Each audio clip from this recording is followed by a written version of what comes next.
Hello, everyone, and welcome back to another episode of Not All Men.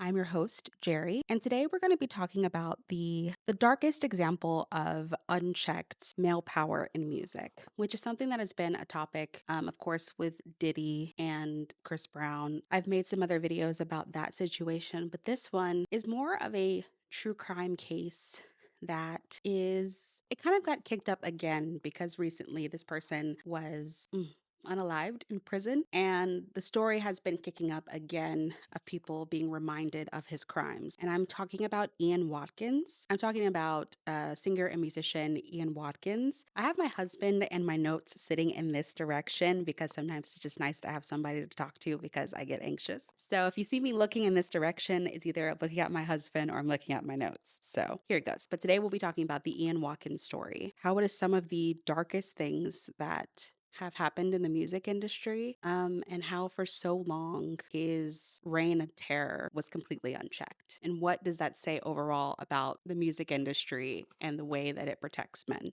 So, have you ever heard of Ian Watkins or his band Lostprophets? No, you never heard of them? Were you ever into that music scene of like the early 2000s, where they wear like the skinny jeans and the crazy hair, all of that?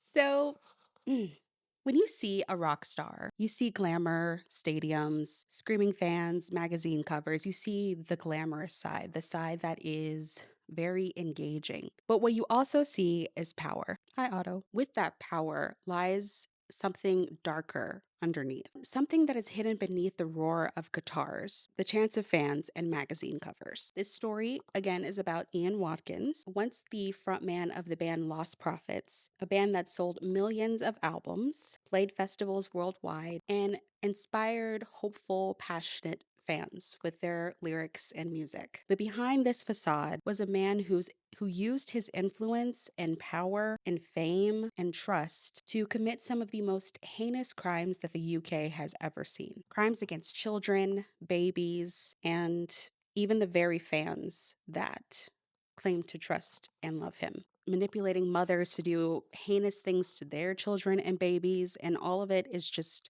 dark and disturbing. And he did all of this while the machinery around him, whether it's fans, police, his bandmates, other women, all failed to stop him. In this podcast for Not All Men, we explore topics about true crime, masculinity, power, and how all of that is a perfect like mixing cooking pot for protecting horrible people. This past weekend, we got the news that Ian Watkins had passed away in prison. He was stabbed while serving time for his crimes. It's a grim, brutal end, but it doesn't erase what happened, and it doesn't erase the very system that protected him while he was committing his crimes. So today we're going to dive into the uncomfortable. We're going to dig into his life, crimes, and cultural context of Ian Watkins and try to understand what happens when fame, misogyny, and institutional failure intersect. So, Ian Watkins, he wasn't really someone that especially someone who myself was really into scene music, especially in the early 2000s, he wasn't really someone that I knew about. I didn't really know about Lost Prophets. I feel like they were bigger in the UK, but Ian Watkins was the lead singer of this band. And just like any lead singer, he was magnetic, charismatic, good looking, I guess. And he was a person that really could, through his lyricism, make his fans feel a lot of emotions, could feel this connection to him. They were a Welsh band that was formed in the year 1997. Bandmates Lee Gaze, Mike Lewis, Stuart Richardson, Jamie Oliver, and Luke Johnson. They weren't just your like regular typical rock band. They blended alternative rock, post-hardcore, and new metal. Think of bands like Linkin Park, Papa Roach, My Chemical Romance, Hoobastank, 30 Seconds to Mars, those types of bands. To me, I think I would closely more associate them with like Linkin Park and Hoobastank when I was listening to some of their music or some of their biggest hits. That's the kind of vibe that I got from this band using mixing tables to sort of like create that more like scratchy type of sound, a little more emotional lyrics, more like in the vein of Hoobastank, of that type of like unconventional lead singer that doesn't have like the most beautiful voice, but you can tell there's a lot of emotion coming out, if that makes sense. And that's sort of what I think Lost Prophets were, who they were for, but for more of a UK audience. They were melodic, emotional, sometimes dark, but also accessible, which is, I think, another reason why they were really successful. Songs like The Last Train Home or Rooftops gave teenagers a sense of hope, belonging, and connection. Also gave them a little bit of rebellion, but not too rebellious, that you can play one of their songs around your parents and it may just to them sound like you're like an overdramatic teenager type of music. That's the vibe that I got from them. Start Something, which came out in 2004, and Liberation Transmission, which came out in 2006, went platinum in the UK. They headlined festivals like Reading, Leeds, and won multiple Kerrang Awards and toured internationally. Watkins really wasn't just the singer of this band, he was like the face of the band. When you look up Lost Prophets, he's like the first, well, unfortunately, if you look up Lost Prophets, of course, he's going to be like the first picture that you see because of everything that he did. But he's also the person that was like the very visual, vocal front and center of the band. He was definitely someone that young women or young girls found to be really attractive. And with him being this like young, attractive rock star, it of course garnered a lot, and having very emotional lyrics, it definitely garnered a lot of more female fans, a lot of young women, a lot of young girls. And instead of it being sort of like a, because you see with a lot of rock stars that have a lot of more women that are fans of theirs, there seems to be this still sort of like distance between the fandom and the singer, or at least the fandom and the band, because it can get a little bit out of control. But it felt like with Ian Watkins, he saw that, recognized that, and then used it to abuse others, abuse those very fans. He took people's trust in him because they could hear his music and think that they know him, or think, oh, he's a celebrity, so we feel like they wouldn't do anything to harm their career. He used that and went on to commit some pretty heinous crimes. So early on, before really people knew the extent of what he was doing behind closed doors, there were some signs and some red flags that were definitely popping up, at least to the people around him. Between 2008 and 2011, fans and associates around Ian Watkins started to notice his increasing erratic behavior associated with drug use, heavy drug use, creepy online behavior, references to sexual fantasies, and violence. And here's the thing, like I said before, people around him did notice. They even tried to stop him. Some of them. Some fans, some ex girlfriends of his, came forward as early as 2008 to report concerns to the South Wales police. Screenshots, messages, even explicit photos and videos showing Watkins talking about abusing children. One of those women was Joanne, a former girlfriend. She reported him multiple times to the police over years. She told police he was asking mothers to abuse their own children, to abuse their own babies. She gave them concrete evidence, images, logs, messages, and still nothing happened. Joanne went even as far as to go kind of undercover in a way, and they had broken up. Her and Ian Watkins had broken up, and she even played like they got back together just to get him to open up more and more about his crimes. And every time he would send her something, or he would suggest that they would do something, or tell him of the things that he was doing to children or underage fans or these mothers' babies. I mean, she would take that evidence and bring it to the police, and the police didn't believe her. The police thought that she was some scorned ex girlfriend that was trying to get her rock star ex boyfriend in trouble. They dismissed her claims, called her obsessive, and suggested that she was just bitter that he had moved on. It wasn't until 2012, years later, that authorities finally acted. After other women came forward, Watkins' devices were finally seized. It isn't just tragic what happened to Joanne and to the many other victims of Ian Watkins, but it's also really infuriating. It's a story about the protection of this predator, a system that repeatedly refused to believe women after multiple women had come forward.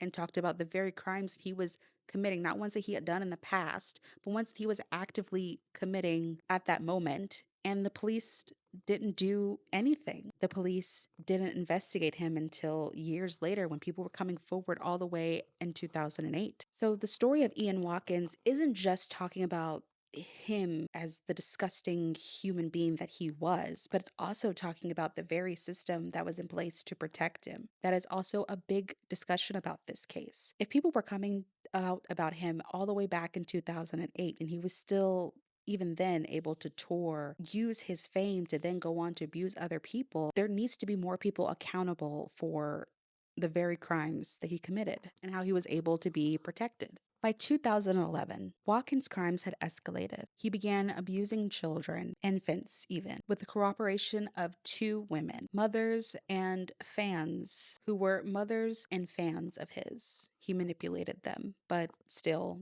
that doesn't excuse the very crimes that they had done as well. He filmed, shared, and possessed child sexual material, including images depicting extreme abuse and even bestiality. Finally, in December 2012, police arrested him. They seized phones, laptops, storage devices, a treasure trove of horrifying images. He was charged with, let me read it off: attempted rape of a baby, conspiracy to rape a child, sexual assault of minors, making and possessing indecent images, possession of bestiality imagery. At first, Watkins denied the charges, but in November 2013, he pleaded guilty to those 13 offenses. The judge called it, quote, the most depraved and horrific case ever seen in a British court. He was sentenced to 35 years, 29 years in prison, and 6 on license. The two mothers who helped him commit those crimes against their very own babies and infants were sentenced to 14 and 17 years. Now, here's another part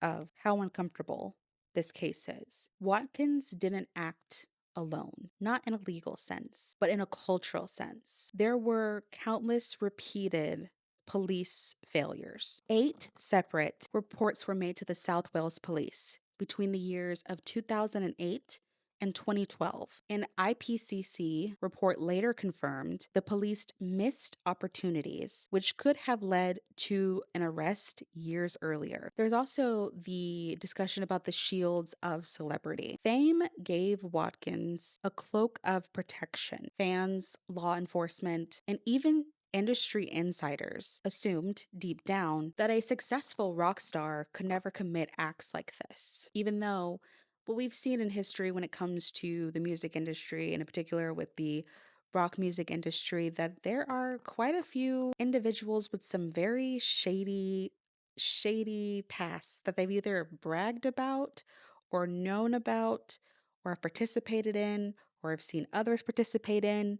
And a lot of it gets swept under the rug because this person's a celebrity and it's really hard to prove that it's true. The parasocial loyalty, emotionally attached. There's also the aspect of the gender dismissal. Most of the whistleblowers for Ian Watkins were women. They were young, emotional, admitted fans of his band and him, and police and society treated this as being unreliable. They were crazy groupies, jealous exes, they were overly dramatic. I think that sometimes when people always want to give this making young women when they are fans of someone and they get taken advantage of that person that they're a really big fan of, people all of a sudden think that because oh, you were such a big fan and you were lusting after this person or going after this person or, making fan accounts about this person, that means that you asked to be abused, that you asked to be assaulted. And I think that's such a hard thing to have to think about, especially for young girls in fandoms.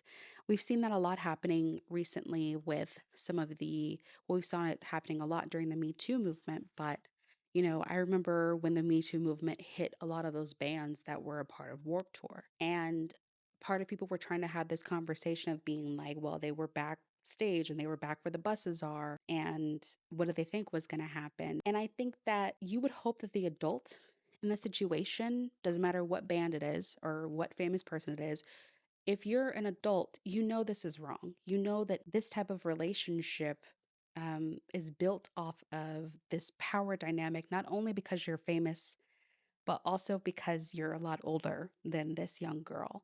You know about those power dynamics and you don't care about them. You're the adult in this situation. You weren't a victim.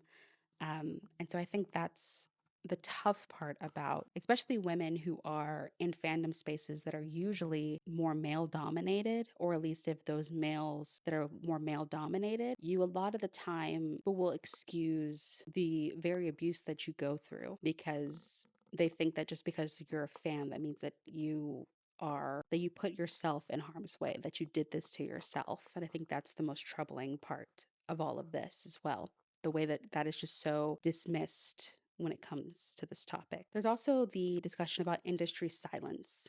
His bandmates said that they had no idea about the heinous crimes that he was committing. I think that they have stated that they did know about the drug use, but they did not know about his crimes, the ones that he did against young women, babies, and infants. And, maybe they didn't know. Like, I'm not going to sit here and say that they did know or didn't know.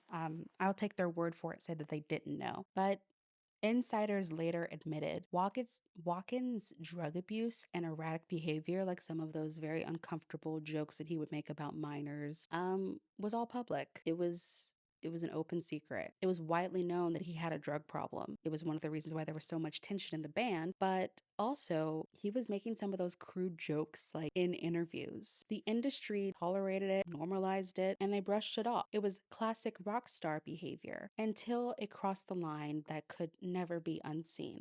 Let's also now dive into what happened to Lost Prophets, in particular what happened to the bandmates that were left behind after Ian Watkins' arrest. The arrest for the band really kind of did destroy everything. Lost Prophets disbanded as Lost Prophets in October of 2013. Their last album, Weapons, had come out in 2012 before the full scope of Watkinson's crimes had been public. The remaining members regrouped as a band called No Devotion. They were in this new band, No Devotion, they were more of like a post punk, darker, more introspective type of music, type of band. But the shadow of Watkins's crimes still follows them to this day. The band members, part of their public statement was they were heartbroken, angry, and disgusted. And to be clear, we did not know, is what they said. They condemned him, expressed regret, but the damage to their careers was already done. The loss of their fans' trust in them was permanent. I don't think that people people couldn't see them without seeing Ian Watkins, without thinking about his crimes. When it comes to their music, I saw a comment that someone had left under a TikTok video discussing Ian Watkins, and it was one of their songs that they had put out early on in their career. And the guy said that it really is weird and odd to know that the person who wrote the song was the soundtrack of your teenage years is now someone who did something so heinous and disgusting. It feels like a betrayal. It feels like you've lost a part of that childhood. Ian Watkins represents the extreme end of the spectrum. Power, fame, and trust, all leverage, all leverage to exploit the vulnerable. But what's worse in discussing this is the very people who protected him, or at least the people who unknowingly protected him or didn't stop him. This story is not just about him, but it's about the system that protected him. Fame, gender bias, and institutional failure. Those were the ingredients that let him act for years. Not all men might be true, but when the structures that protect men allow repeated harm, it doesn't matter if most men aren't guilty. The systems themselves become a culprit. The systems themselves become complicit. The women who tried to stop him, collecting evidence, raising alarms, even putting themselves, in Joanna's case, putting themselves in harm's way, were treated as nuances. When I tell you, when I was doing research for this, Joanna had gone to the police multiple times with hard hitting evidence that he was committing these crimes and the amount of times that she was dismissed. And then after Ian Watkins was arrested, they then tried to also arrest her and charge her because she had been a person who had all this evidence on her devices of the crimes that he was committing. So they then wanted to arrest her. But then I think something happened to where this had became public and then they backed off and didn't decided not to charge her with anything.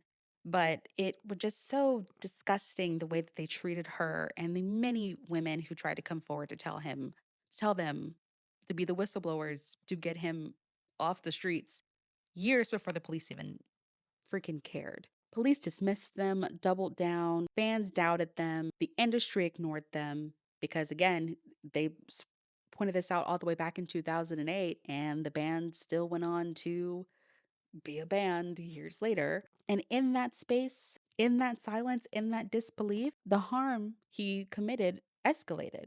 It went from him being a person who struggles with a drug issue to now unfortunately sleeping with underage fans, and then escalating to him thinking that he was so untouchable that he could get his own fans who loved him so much to harm their own babies or for him to harm those own babies, even getting going as far as bestiality. That's how far it had gotten. And there was so much evidence that this woman had collected, again, putting her own mental health and herself in harm's way, and the police just dismissed her. Watkins' death in October 2025, when he was stabbed in prison, closes one chapter, but it doesn't fix what was broken before. It doesn't undo the very system failure that allowed him to continue his crimes. And it certainly doesn't erase the trauma endured by his victims. So when you look at this story, the question shouldn't be, how could a man be so evil? The question is, how many people had to look away for this thing to continue to happen? Because that's the lesson here. Not about blaming all men, but it's how power and fame is able to shield the worst behavior. Why women who speak up are so oftenly, unfortunately, ignored, and how our cultural fascination with celebrity can sometimes be dangerous and even deadly. I'm Jerry, and this has been another episode of Not All Men. If this story resonates with you, or if you want to continue the conversation, I would hope you would leave something in the comments. Were you a fan of Lost Prophets? Did you know about the Ian Watkins story? Also, if you wanted to get more of a deep dive on the crimes itself, because I didn't really want to go into that and I want to more fit my discussion about him in this podcast. But if you want to go into detail about what he did, there's this great channel called Dreading, I believe. I'll put their channel right here. They did a multi-episode deep dive into Ian Watkins and his crimes, his rise of fame, as well as the very crimes that he committed. They go into more detail. And I think it's a really good jumping off point if you want to get the full story of the crimes. So I would definitely recommend that channel. The story is about power, fame, and accountability. And that is something that that's something that I explore throughout this channel, is really people who are in power being accountable for the very harm that they bring to other people. So follow on this channel. I also have a podcast version on Spotify if you want to check that out. Um, I also have a second channel. It's my booktube. It's my booktube channel, and so there I talk more about books. It's a lot less serious than this podcast channel, but it's more about books. So if you're looking for something lighter, I also have that channel as well. So if you enjoyed what you heard, share it with other people, like and subscribe, and I hope to see you again soon. I hope you have a wonderful day. Don't be a shitty person.